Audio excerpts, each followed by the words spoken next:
Откако надлежните го вперие прстот кон граѓаните за непочитување на мерките, епидемиологот Даниловски вели не се виновни граѓаните толку колку што надлежните потврлиле со слабата информираност. Недоволното информирање да си го стори своето. Ние не можеме да го обвинуваме народот. И меѓутоа треба да се запрашаме зошто народот така реагира, зошто реагира како да речам, како да не постои проблемот, како да не е свесен за проблемот.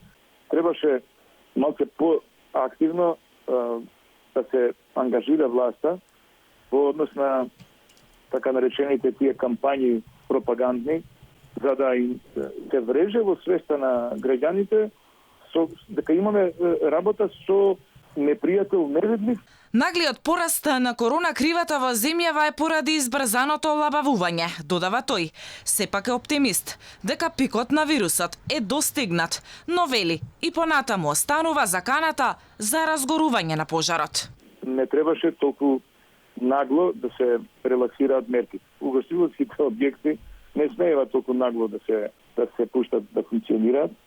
И знаете како, тоа испадна беше доживеано од граѓаните како еден вид, тоа релаксирањето на мерките, беше доживеано како еден вид сигнал, порака дека заврши кризата, дека заврши епидемијата. Требаше да се подготви јавното мнение, граѓанството, денови претходно, дека сигурно ќе следат релаксирање на мерките, но дека апсолутно приказната не е завршена. На прашањето за дали треба измени во Комисијата за заразни болести, Даниловски остана воздржан. И на крајот, дали треба да има избори на 5 јули, Даниловски одговара. Наистина во моментов е неблагодарно да се прогнозира кога би можеле да се одржат избори. Од една страна епидемиолошките критериуми се мощно строги.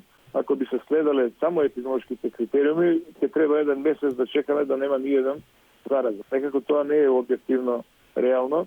Според него, одлуките за одржување на избори на крајот се носат политички.